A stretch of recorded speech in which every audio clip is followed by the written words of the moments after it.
तो fat loss या weight loss दोनों एक ही चीज है या फिर फर्क है दोनों में? नो, दोनों में डिफरेंस है.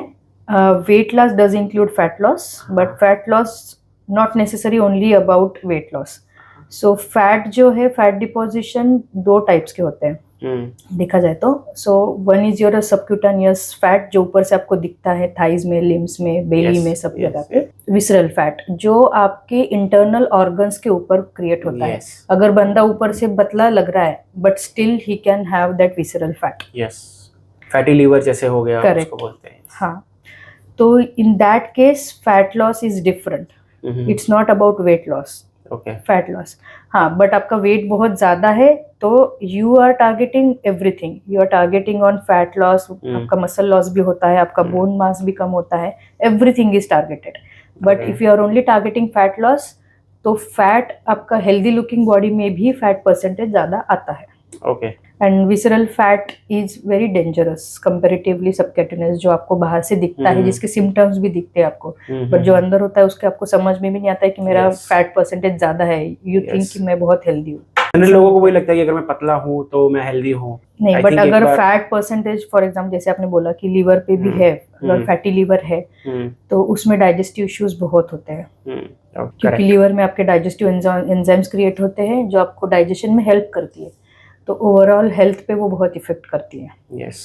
तो डाइटिंग के रिलेटेड मैम काफी मिथ्स होते हैं, तो कोई मिथ्स अगर आप क्लियर करना चाहो? देयर आर सम मिथ्स, जैसे कि अगर मैं मील स्किप कर दूंगी तो मेरा वेट लॉस अच्छे से हो जाएगा. अच्छा, हाँ. Starving, it's definitely not a good option. तो स्टार्विंग करने से अच्छा है आपका जो थ्रू आउट मील्स होते हैं उसका पोर्शन कंट्रोल करो. पोर्शंस कम करो, but have it in 3 times और 4 times instead of completely skipping it.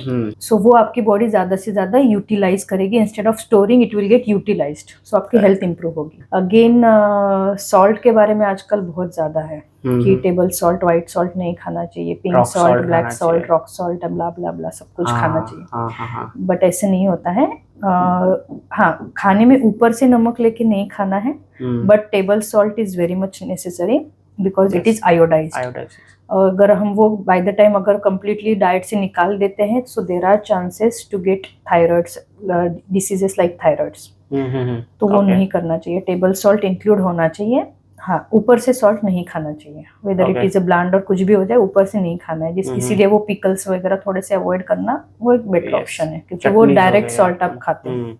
Sugar, सो ये शुगर फ्री है, ये प्लांट बेस्ड शुगर है, blah blah blah. Sugar is sugar. The way salt is salt, sugar is sugar. तो whatever you have is sugar. तो अगर diabetic है कोई, तो मैं शुगर कंट्रोल कर लूंगा तो मेरा डायबिटीज कम हो जाएगा. नहीं, ऐसा नहीं होगा. डायबिटीज कंट्रोल करने के लिए आपको बहुत सारे हेल्दी रूटीन्स फॉलो करने पड़ते हैं थ्रू आउट द डे. ये sugar control is the one option but not the only option. Yes. और ऐसा भी नहीं कि मैं बहुत शुगर खाता हूँ इसलिए मुझे डायबिटीज हो जाएगा. No, it's not like that. तो जो भी आप कार्ब्स खाते हो that get converted into sugar only. So either you have direct sugar और either you have wheat roti, that will converted into sugar only. So that doesn't mean कि अगर मैं शुगर कंट्रोल करूंगा या फिर बहुत शुगर खाऊंगा तो मैं डायबिटिक हो जाऊंगा. नो. अगर आप डायबिटिक हो, शुगर कंट्रोल करना डेफिनेटली इज द वन, क्योंकि वो डायरेक्ट शुगर आपके शुगर लेवल स्पाइक करता है, तो वो कंट्रोल करना जरूरी है. But that's not the only option. आपको उसके साथ बहुत सारे दूसरे रूटीन्स भी करने होते हैं. आपका रूटीन चेंज करना होता है because these are lifestyle disorders जो लाइफस्टाइल के साथ ही आप क्यूरेट कर सकते हो, उसको कंट्रोल कर सकते हो. अदरवाइज नहीं होगा. और वो 1 या 2 दिन की बात नहीं है. It has to be habit. Correct.